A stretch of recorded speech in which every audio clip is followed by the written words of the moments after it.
Merci Madame la Présidente. Monsieur le Premier ministre, le prix moyen du gazole frôle les 2,20 € et pourrait battre de sinistres records, tout comme l'essence, le fioul et peut-être le gaz. En 3 semaines, ce gazole a augmenté de 50 centimes par litre, alors que votre propre gouvernement n'avait anticipé que quelques centimes de hausse. Cette crise rappelle hélas qu'un gouvernement macroniste est un douloureux mélange d'imprévoyance, d'incompétence et surtout d'indifférence devant le sort des Français. Après ces 3 semaines d'inaction, en dehors de contrôles bidons, vous annoncez des énièmes reports de cotisations, des prêts, des mesurettes qui déplacent le problème au lieu de soulager les ménages et les professionnels, en particulier les pêcheurs, agriculteurs, transporteurs, taxis et tant d'autres. Nos compatriotes peinaient déjà, Monsieur le Premier ministre, à vivre dignement de leur travail ou de leur retraite. Ils doivent désormais choisir entre remplir leur caddie ou le réservoir de leur véhicule pour travailler.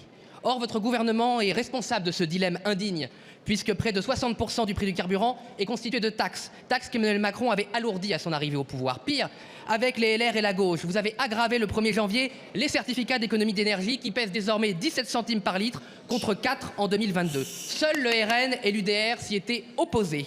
Vous demandez aux raffineurs d'augmenter leur production, alors que vous avez refusé d'augmenter ses capacités après l'invasion de l'Ukraine, comme le demandait le RN. Vous n'avez d'ailleurs pas davantage mis en place des mesures de contrôle contre les surprofits et les abus divers de ces mêmes raffineurs. Alors pourquoi avez-vous mis une partie de nos précieuses réserves de carburant sur les marchés mondiaux au lieu de les utiliser pour notre seul marché français au bénéfice des consommateurs et de nos entreprises, comme l'exigeaient Marine Le Pen et Jordan Bardella? Alors, Monsieur le Premier ministre, quand allez-vous enfin baisser les prix de l'énergie en baissant les taxes et en utilisant nos stocks pour le seul intérêt des Français? Je vous remercie. La parole est à Monsieur Roland Lescure, ministre de l'Économie et des Finances. Merci Madame la Présidente, Mesdames, Messieurs les députés. Il y a décidément des choses qui ne changent pas. Quand vous prenez la parole, c'est un mélange d'imperfections, d'inexactitudes, de mensonges et de divisions. Vous racontez une fois de plus n'importe quoi.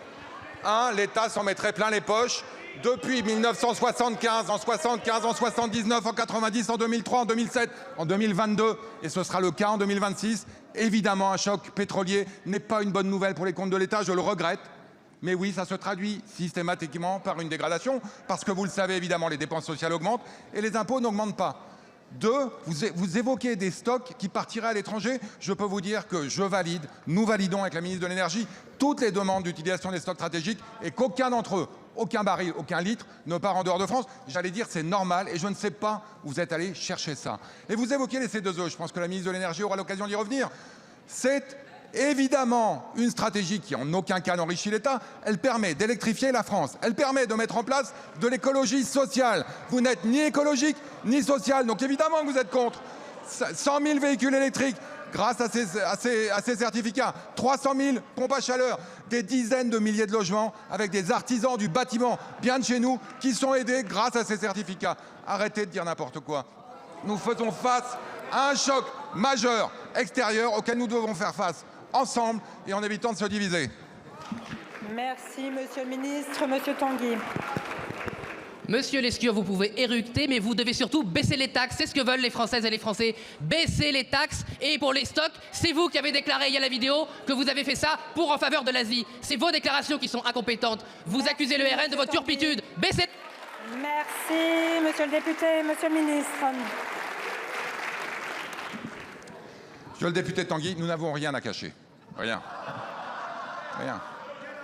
Et si vous souhaitez avoir des précisions sur les déclarations que je prends, si vous souhaitez avoir des précisions sur le fait que la France aujourd'hui est au cœur d'une stratégie internationale pour gérer cette crise, n'hésitez pas. En attendant, nous n'avons rien à cacher et j'en profite pour annoncer que le ministre des Comptes publics, David Amiel, va mettre en place dans les prochains jours un observatoire de la crise et de leur impact sur les finances publiques et que dès le 21 avril prochain, Monsieur Tanguy. Merci, Monsieur le ministre. C'est terminé pour